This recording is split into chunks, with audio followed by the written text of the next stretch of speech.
Bueno, hoy nos distingue con su participación aquí en Infoanálisis el director general de la Dirección General de Ingresos, Publio de Gracia. ¿Cómo está usted, don Publio? ¿Cómo le va? Buen día. Buenos días a todos ustedes. Un gusto estar en compañía de este programa de Gente Inteligente. Muchas gracias. Oiga, hablemos un poco o mucho acerca de la implementación de la factura electrónica, que se conoce como sistema de facturación electrónica, también para algunos. ¿Cómo marcha ese proyecto, director general? Bueno, marcha bastante bien. Recientemente, casualmente el día de ayer, tuvimos una reunión con los proveedores autorizados calificados, en días anteriores con los distribuidores de equipos fiscales, para alinearnos en los temas que estamos avanzando, porque tanto los equipos fiscales como los nuevos proveedores autorizados calificados son pilares para el avance de este nuevo sistema y estos nuevos métodos de facturación, recordando que todavía está previsto que se publique un calendario donde se va a establecer la obligatoriedad para sectores que estaban exceptuados.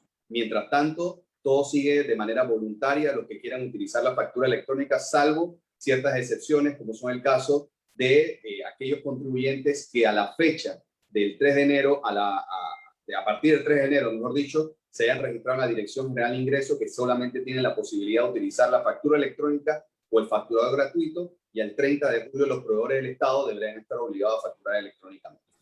Milton. Sí, buenos días, Publio. Yo comprendo la importancia de los registros electrónicos de las transacciones comerciales y de servicios, y creo que ayudaría mucho a evitar la evasión fiscal. Al mismo tiempo, me pregunto si los que se oponen a este tipo de medidas quisieran que no se supiera todo lo que facturan realmente. Eso ya ha pasado antes con otros procesos mediante los cuales se buscaba mayor transparencia. Pero a la vez, siendo Panamá un país con un 95% de la actividad económica en manos de pequeñas y microempresas, quiero saber si además de el equipo fiscal, el aparato ese que tiene un costo que puede ser significativo para este tipo de operaciones micro y pequeñas, si existe una alternativa de un app, de una aplicación que pudiera entonces descargarse gratuitamente y cumplir el mismo propósito de registrar las transacciones, de manera tal de que no fuera tan oneroso para una empresa que no factura tanto tener que invertir cientos o tal vez más de $1000 en un aparato que le dé la garantía al fisco de que se están registrando todas las transacciones. Sí, cómo no, embajador. Mire, al final, en la Dirección al Ingreso, y hago un paréntesis allí, el proceso de factura electrónica inició en la administración pasada. Nosotros de manera responsable hemos dado seguimiento a un proyecto que consideramos importante y trascendental para la recaudación y también para la modernización del fisco panameño. Es por eso que en paralelo hemos avanzado en la creación del facturador gratuito. El facturador gratuito es principalmente para aquellas personas naturales y jurídicas que tengan menos de 200 facturas mensuales y hasta 1 millón de balboas en venta anual. Por lo tanto, creemos que los microemprendedores y algunos empresarios y personas naturales como actividades liberales entran dentro del facturador gratuito que pone a disposición gratuitamente el Estado panameño. Que Dios mediante, en un par de meses, junto al programa de modernización que llevamos junto al Banco Interamericano de Desarrollo, debemos tener el app de manera más fácil para utilizar en favor de la facturación electrónica y también para facilitar el cumplimiento voluntario de aquellas actividades como usted bien señala. Ahora, el destino de las impresoras fiscales, director general. Las máquinas fiscales de alguna manera van a coexistir o convivir en este nuevo método de facturación, viendo la experiencia principalmente que observamos en años anteriores para poder avanzar en esto, como es el caso de los hermanos mexicanos y hermanos chilenos, pudimos observar que los equipos fiscales coexisten o cohabitan con la factura electrónica en algunas actividades donde la factura electrónica no es viable. Por lo tanto, en estos momentos, los dos métodos serían utilizables en la República de Panamá. El mismo, de alguna manera, naturalmente, vamos a ver cómo evoluciona hemos visto que la factura electrónica es la que de alguna manera sale fortalecida y favorecida en las actividades y también en beneficio de la recaudación, aunque sí tengo que aclarar que también hemos establecido a través de los equipos fiscales la introducción de un dispositivo de transmisión a través de una plataforma llamada Placef, que hemos trabajado junto con la Autoridad de Innovación Gubernamental, para que los equipos fiscales también puedan compartir la mayor cantidad de información en línea para nosotros tener una trazabilidad, pero sigue siendo muy por debajo de la factura electrónica, que allí sí hay más detalles que ayudan no solamente a la administración tributaria, sino también a una mejor ordenanza de la administración de las propias empresas. Camila. ¿Cuál sería un escenario bajo el cual no aplicaría la factura electrónica, pero sí una de la máquina fiscal vieja?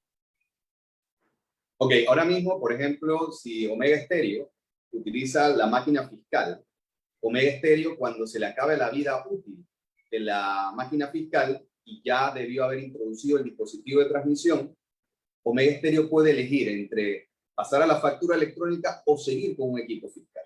Por lo tanto, existe ahora dos métodos. Con la ley anterior solamente existía el método del equipo fiscal o alguna excepción que establecía la Dirección General de Ingresos porque no podía aplicar el equipo fiscal. Otra excepción sería para aquellos, por ejemplo, Camila, que decide ahora, ella cree que ahora sí genera las facturas correspondientes y a partir del 4 de enero se registró en la Dirección General de Ingresos, emitiendo su número de identificación tributaria, su registro único de contribuyente. Camila solamente puede utilizar dos opciones, o el facturado gratuito o la factura electrónica a través de los proveedores autorizados calificados. En el caso de los proveedores del Estado, tendrán solamente tendrán la oportunidad de tener los equipos fiscales, porque de alguna manera también el Estado panameño quiere utilizar los datos, y hablamos con el equipo de Panamá Compras, de que eso va a ayudar también a tener mayor visibilidad de información para que las compras que realiza el Estado panameño puedan ser más eficientes y también el cumplimiento de los derechos que tiene el Estado, que tienen las personas que contratan con el Estado de recibir su pago con más anticipación. Director, gracias. Yo quería aprovechar ¿Cuál es el costo estimado de este sistema para una empresa? Más o menos, ¿de cuánto estamos hablando? Bueno, la idea, ahora mismo, ayer, por ejemplo, conversando con los proveedores autorizados calificados, nos hablan de diversas tipos de planes y lo quiero más o menos equilibrar o comparar con cuando uno va a elegir una empresa telefónica.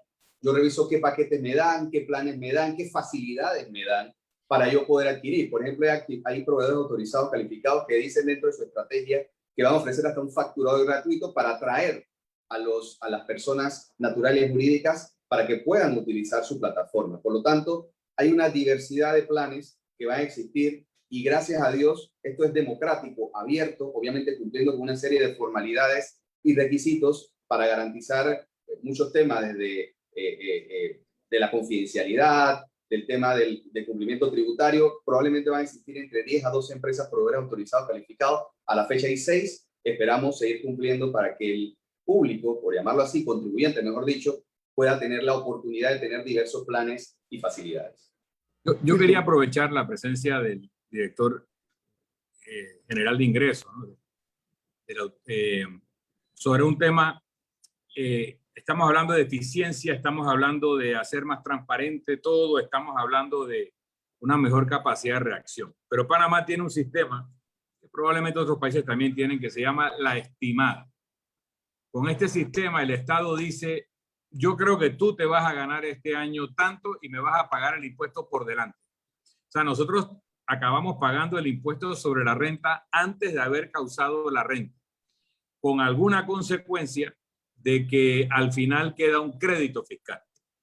El crédito fiscal reconoce que el Estado tiene de su lado un dinero que no le pertenece, que le pertenece al contribuyente. Pero para que el Estado devuelva ese dinero hay que echar un pie varios años. ¿Qué se está haciendo para que se transparente, se agilice y se automatice la devolución del dinero de los contribuyentes que el Estado se ha quedado habiendo reconocido que no lo debe mantener porque ya le reconoció un crédito fiscal a la empresa o persona? Importante y muy válida pregunta, señor embajador. Mire, al final, Cuando llegamos a la administración tributaria y de manera sorpresiva encontramos casos de devoluciones de impuestos en 1998. Imagínense. Y el ministro Alexander nos pidió, así como la DGI tiene que recaudar, también tiene que devolver oportunamente. Y es por eso que hemos impulsado en el Departamento de Fiscalización Tributaria la atención oportuna de primero de todos esos casos que no se habían atendido anteriormente, y no es por cuestionar las administraciones pasadas, porque también probablemente era otro tipo de estrategia. Y nosotros, el ministro Alexander sí prefirió, mira, vamos a atender rápidamente estos temas de devoluciones de impuestos, al punto que, gracias a Dios, ya estamos en el año 2019, ya dejamos todo el pasado, y Dios mediante debemos estar cumpliendo por lo menos con resolver a través de la administración tributaria y reconocer a través de resoluciones las devoluciones de impuestos. Ya hay un tema que también hay que hacer un paréntesis. Por la gente piensa que la DGI es la que devuelve. La DGI no devuelve, devuelve el Tesoro Nacional. Nosotros hacemos la fiscalización y enviamos al Tesoro Nacional Contraloría, eso que es muy burocrático.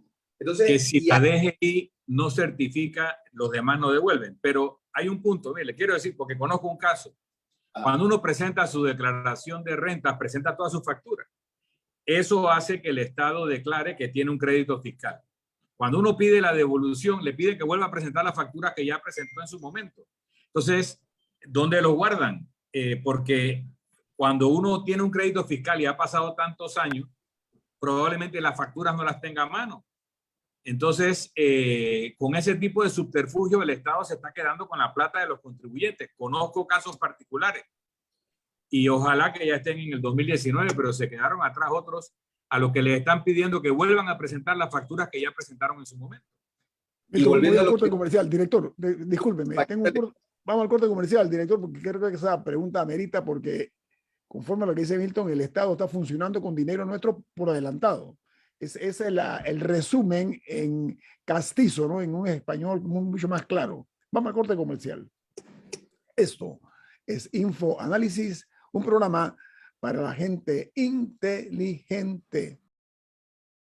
Bueno, a los que nos sintonizaron tarde, esta mañana está aquí en Infoanálisis acompañándonos el director general de la Dirección General de Ingresos, el abogado Publio de Gracia. Miren, hablaba Milton con mucha certeza acerca de, y yo lo resumí de una manera, o sea, cómo el Estado funciona con dinero de nosotros por un mecanismo que hay. Entonces Milton decía a manera de queja, que yo estoy seguro que mucha gente lo siente igual, el hecho de que el Estado retiene esos dineros y no los devuelve. Milton, para efecto de lo que nos ha escuchado tarde, para ver si reformula la pregunta, por favor. Para reformular, el Estado panameño, tal vez otros países lo tengan también, tiene un sistema que se llama la estimada. Entonces, a principio del año fiscal, el Estado te dice, tú te vas a ganar tanto dinero este año, en base a lo que te ganaste el año pasado. Pero eso no siempre pasa. Ok, así que me vas a pagar en tantos trimestres esta suma, y uno la tiene que pagar.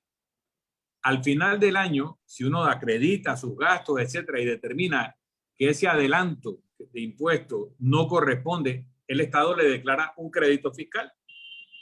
Así que ese dinero el Estado reconoce que no le pertenece, que le pertenece al contribuyente que pagó de más.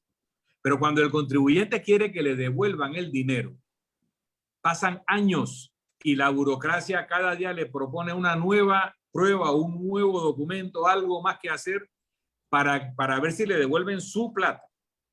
El otro elemento, y me pasó también hace muchos años, esto pasó hace 15 años y duró como 10 años el trámite. Yo pagué mis impuestos y la pantalla decía en esta columna que yo había pagado mis impuestos, pero el sistema no acreditó el impuesto a la columna de acreditación y decía que yo lo había pagado, pero decía que lo debía. Años que tuve que recurrir varias veces a la autoridad tributaria para que movieran el asiento de una columna a la otra. Yo creo que ya ese sistema se corrigió, se cambió, pero eso tortura a la gente, porque ¿quién dice que a uno le sobra la plata para que el Estado se quede con ella sabiendo que no le pertenece? ¿Qué se puede hacer con esta automatización para que esto no pase más? Coincido totalmente y comparto la frustración de usted, embajador, y de muchos contribuyentes que esperan sus devoluciones de impuestos, porque así nos ha pedido el ministro Alexander. Así como recaudamos, también tenemos que devolver. Por lo tanto, dentro del proceso de modernización, además de las acciones que hemos llevado a cabo en la administración recientemente, dentro de nuestras, por decir así, legados que queremos dejar es una administración más eficiente, no solamente para recaudar, sino para devolver oportunamente.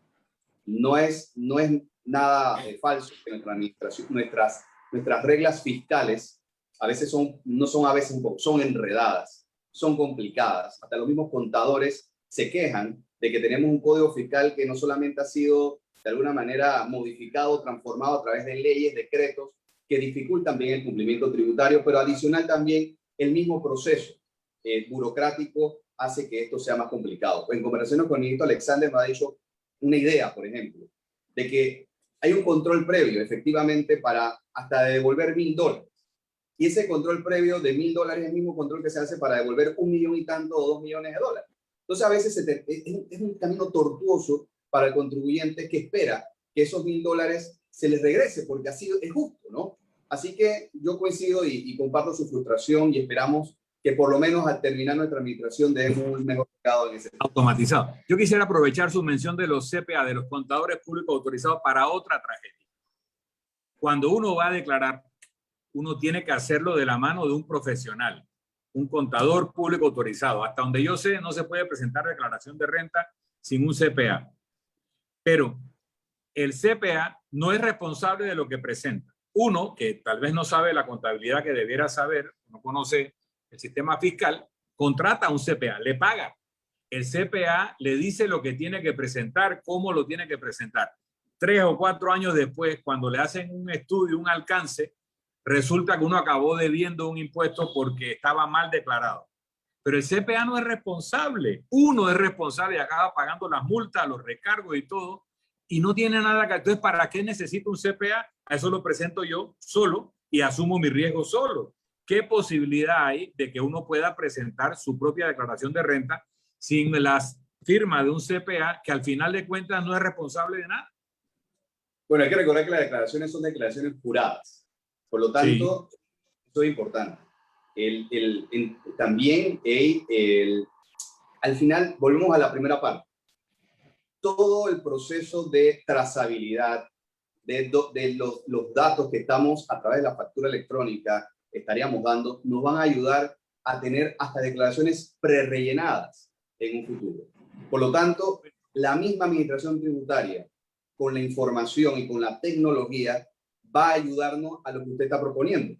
Pero también tengo que destacar que siempre es importante tener la compañía de un contador público autorizado, porque como usted lo dice, así nosotros como abogados, muchos abogados nos dicen, oye, porque nos cuestionan a veces los mismos CPA, nos dicen, oye, ¿por qué yo tengo que contratar a un abogado para presentar una acción en la Dirección General de Ingresos? Entonces, creo que hay temas que pudiésemos seguir conversando, pero yo valoro la participación de los CPA. No, también. Es que no tengo ningún problema si ellos se hacen responsables de su acción profesional. Si cuando a mí me dicen que yo tengo un alcance porque el CPA no declaró tal o cual cosa o no documentó tal o cual cosa, que él sea corresponsable conmigo, pero es que no lo es.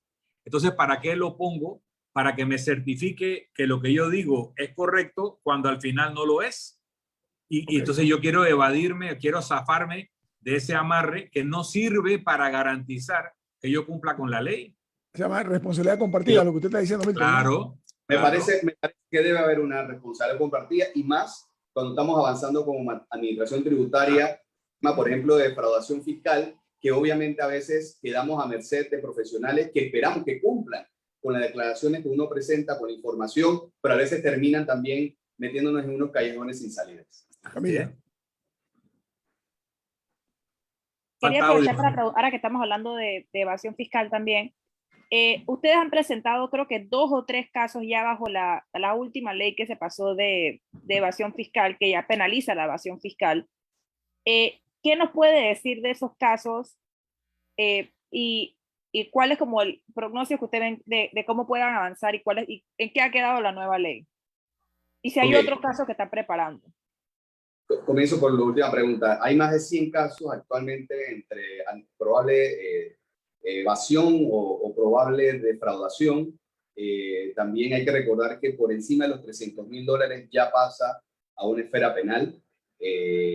La administración tributaria ha sido fortalecida por el presidente y por el ministro Alexander con profesionales para poder no solamente investigar, sino también llevar los procesos correspondientes. Como bien apuntas, han sido presentados 2 querellas o denuncias, mejor dicho, ante el Ministerio Público en relación con aproximadamente, sumado entre los dos, 18 millones de balboas en defraudación fiscal que creemos nosotros que tienen robustez en su investigación. Ha sido una investigación compartida no solamente en la Dirección General de Ingresos, sino con otros organismos, incluido la Unidad de Inteligencia, la UAF, también con otros organismos del Estado, que hemos avanzado en estas investigaciones, que hemos intercambiado información y asimismo demuestra la capacidad que tiene el Estado panameño también para investigar y llevar a las instancias correspondientes. Queda ahí en manos del Ministerio Público que se avance en la investigación, se judicialice de ser necesario si ellos lo consideran así, y esperamos recibir noticias del Ministerio Público en las próximas semanas. Oiga, director, pero los 100 casos que usted mencionó, ¿son casos por encima de los 300.000 o incluyen todos los montos? Incluyen todos los montos, porque nosotros es parte de la investigación, pueden entrar probablemente por encima de los 300.000, pero después termina reduciéndose luego la investigación que se pueda realizar, o pueda convencer menos y termina siendo más. Mientras más datos tengamos, el ITAX, por ejemplo, que es una herramienta que iniciaron en gobiernos anteriores, ha sido también muy eficiente para poder realmente comenzar una trazabilidad de la información. Es clave la trazabilidad. Si nosotros tenemos los datos, todos, o sea, la administración tributaria va a tener más capacidad de recaudar eficientemente, y también hay algo que a veces hemos quedado y hemos olvidado. A veces las administraciones tributarias pasadas se han sentido perseguidoras, de alguna manera que si a Ñito Adame me preguntó una pregunta que no me gustó, o Don Milton que me preguntó algo, yo como director voy a investigarlo porque me da la gana. No, ahora la información nos va a ayudar a tener matrices de riesgo y una capacidad de la administración no a inventar, sino a utilizar la información que vamos a tener a través de la información de factura electrónica y otra información que tenemos a través del sistema iTax 2. Director, vamos a hacer un giro porque hablemos de recaudación. Se hizo público unos números que yo voy a compartir con la audiencia y con usted para que nos dé desde su perspectiva cuál es el resultado de este. En el año 2021, la dirección que usted maneja, la DGI, recaudó 7.366 millones de dólares. Pero comparativamente hablando con el año 2020, estamos hablando de un 14.5% encima de lo que se recaudó en el año 2020. Sin embargo, en el año 2019 está por debajo de este año, porque en el 19 fue de 8.177 millones de dólares. ¿Cuál es la proyección que se tiene conforme a lo que se recaudó en el 2021 versus lo que se espera en 2022, director? Sí, definitivamente el año 2021 fue un mejor año que el año 2020, pero todavía por debajo del año 2019. Es una realidad, pero vemos con signos positivos de una economía en recuperación que esperamos crecer por encima del 10% ya cuando las cifras se puedan entregar por parte de la Contraloría. Creemos que se ha hecho un trabajo no solamente de la dirección, del gobierno, sino también de los contribuyentes que han aprovechado también alivios tributarios impulsados por esta administración que abarcan periodos antes de la pandemia. Creemos que la economía este año va a tener un importante crecimiento. Esperamos tener una recaudación por encima de los 9.000 millones de balboas de ingresos corrientes, que eso va obviamente a ser fortalecido por los ingresos del canal, por el nuevo acuerdo con la minería, también Dios mediante con mejores presentaciones de declaraciones de rentas producto de un mejor año, el año 2021, que debemos ver reflejado en las declaraciones de renta hasta el 31 de marzo de este año. Creo que para esa fecha pudiésemos estar más o menos con un norte un poco más claro. El tema de los ingresos indirectos a través del ITBMS, sí vemos una mejora, aunque no la que esperábamos, y es ahí donde sentimos que hay una evasión fiscal todavía muy importante, con un simple hecho de que no te entregan la factura, y es por eso que apelamos a la conciencia ciudadana, a que los centinelas nos convirtamos cada ciudadano de exigir la factura fiscal, porque sí estamos observando que allí sí no hay un crecimiento como lo esperábamos, y es ahí donde nosotros tenemos que atenderlo y lo vamos a seguir haciendo. Así que creemos que vamos a tener, en resumen, un mejor año 2022 por encima de los 9.000 millones de dólares en ingresos, mejores ingresos en impuestos directos e indirectos y también mayores aportes de las empresas del Estado.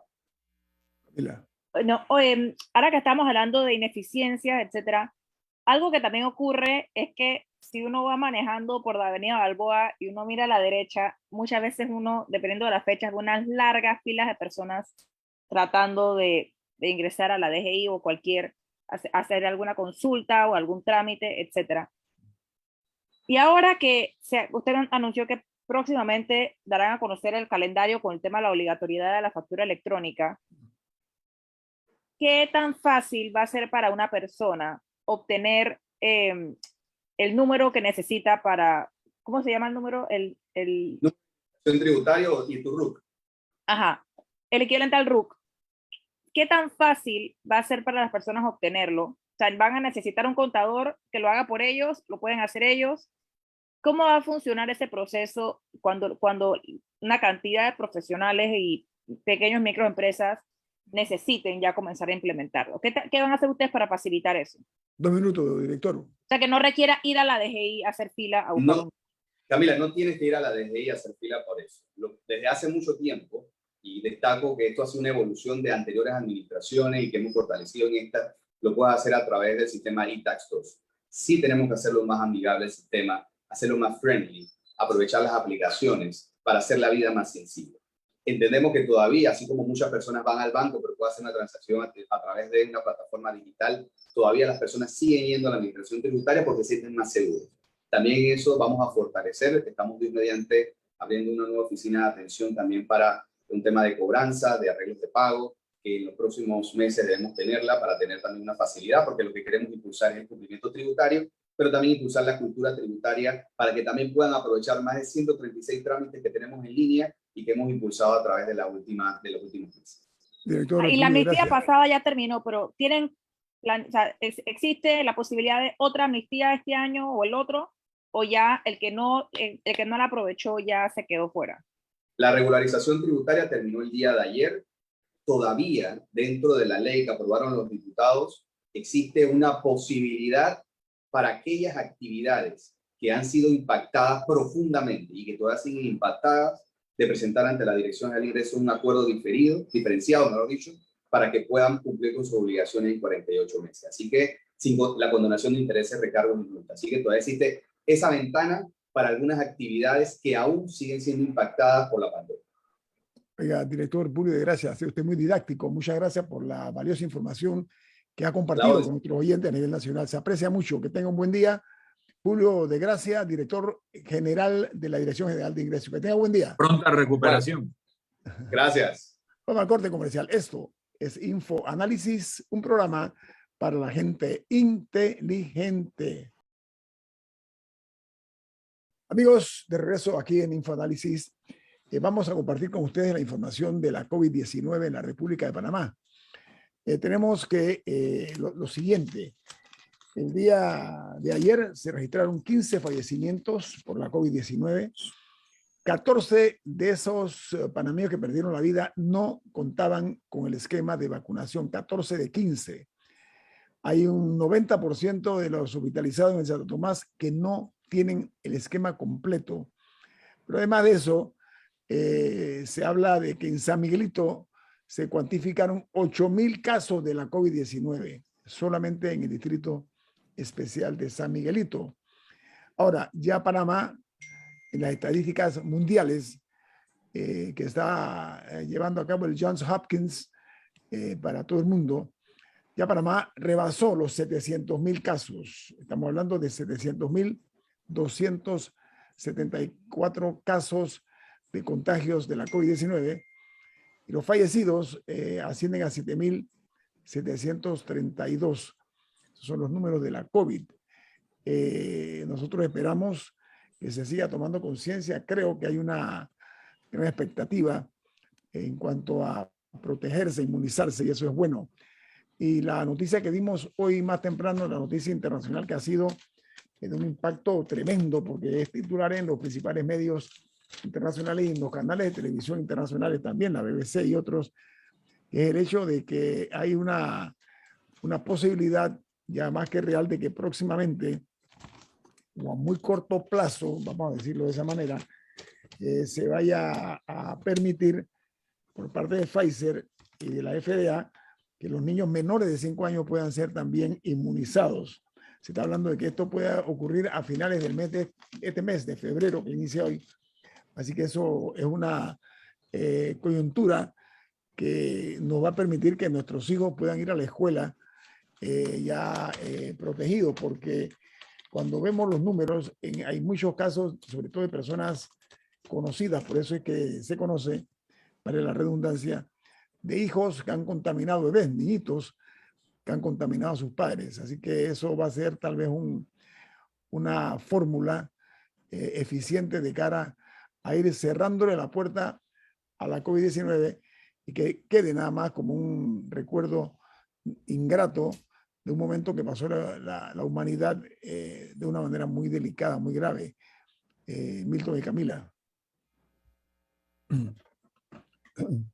Bueno, definitivamente que va a ser importante que esa población, porque a pesar de que siempre se ha dicho de que tienen un menor riesgo, el riesgo sigue existiendo. En el hospital de niños sí se han reportado casos de menores de edad con serios problemas de salud producto de la COVID-19. Así que expandir la protección a todas las edades definitivamente será algo positivo y, como lo mencionabas, particularmente si se logra implementar antes de que inicie el año escolar.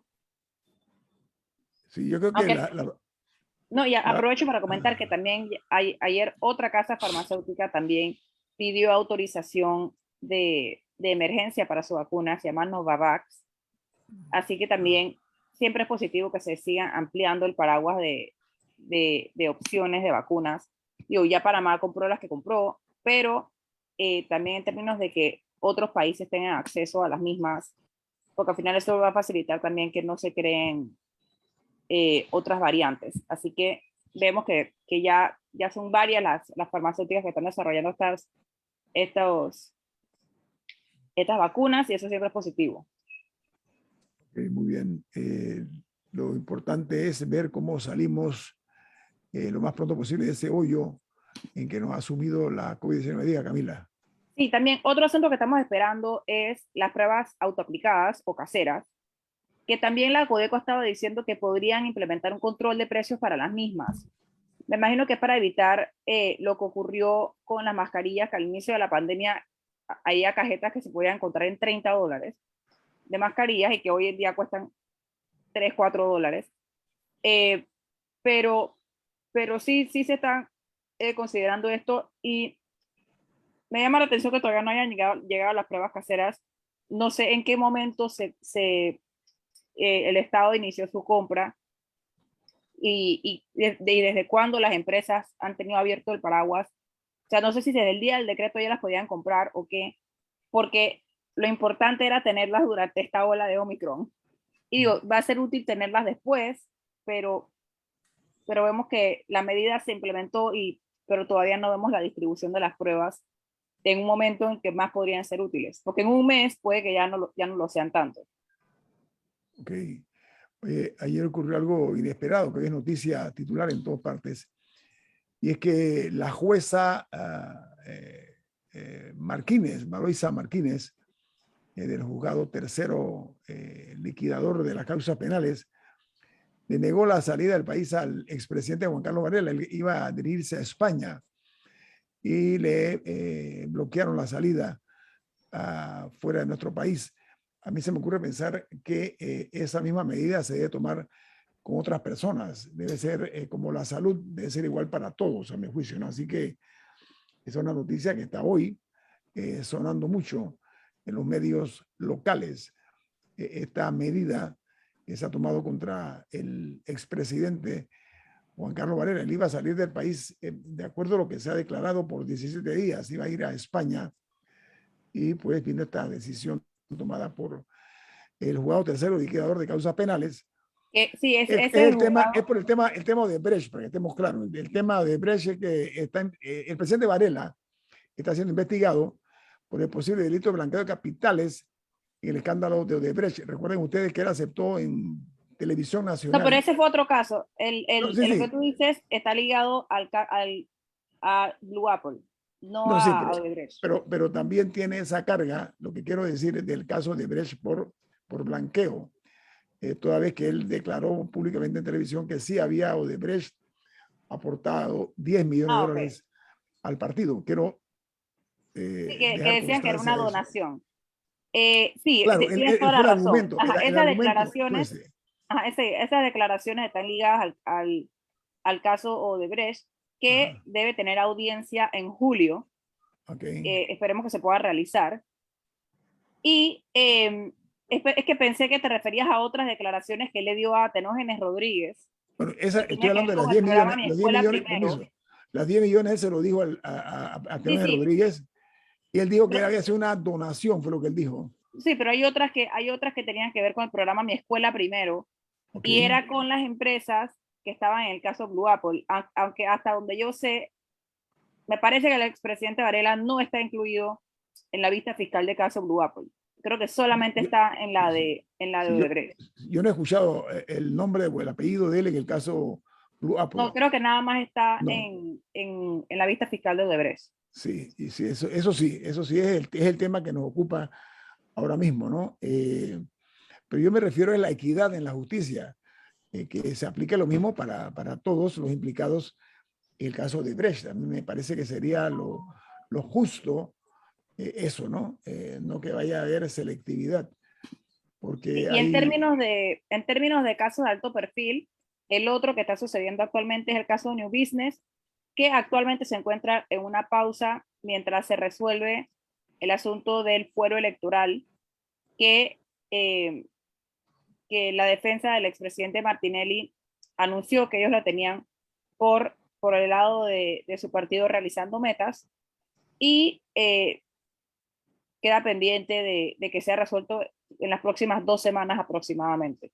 Sí, ese es un tema que está también muy latente, este tipo de acción que ya se anunció. El Tribunal Electoral tiene la palabra, ¿no? Por supuesto, para ver en qué termina este embrollo, como se le dice coloquialmente, ¿no? Diga, Camila. De lo que hemos hablado, las medidas de arraigo que se dictaminan contra una persona que está siendo procesada no pueden ser iguales unas con las otras porque se atienen a circunstancias. No me refiero al caso de Brecht, Milton, el caso de Brecht estoy hablando. Yo estoy hablando en general. Okay. Lo que se busca con las medidas de arraigo es garantizar que la persona que está siendo procesada se presente en las fechas del proceso, no se evada de la jurisdicción, no oculte información necesaria para la investigación, no la destruya, etc. Entonces, cada persona recibe una serie de medidas de tutela del proceso de acuerdo a su posibilidad. Una persona que no tiene indicios de que se fugará ni nada, pues no recibe la misma medida cautelar que una persona que ya trató de irse y lo tuvieron que agarrar en otro país y regresarlo al proceso. Es el caso de los hijos del expresidente Martinelli, y por lo tanto las medidas son diferenciadas, inevitablemente que sea diferenciado porque tiene que ver con el peligro de evasión o no de una persona ante un proceso. Con la posibilidad de que destruya pruebas, también es la posibilidad que destruya pruebas, la posibilidad que coacciona, así que cada uno será personalizada la decisión con respecto a eso, aunque uno quiere justicia igual para todos, pero realmente depende de las características de la persona ante el proceso. Por eso aclaré, Milton, el caso de Brecht, que sean todos pasados por el mismo tamiz. Oye, tenemos que irnos porque viene Álvaro Alvarado con su programa Sin Rodeos.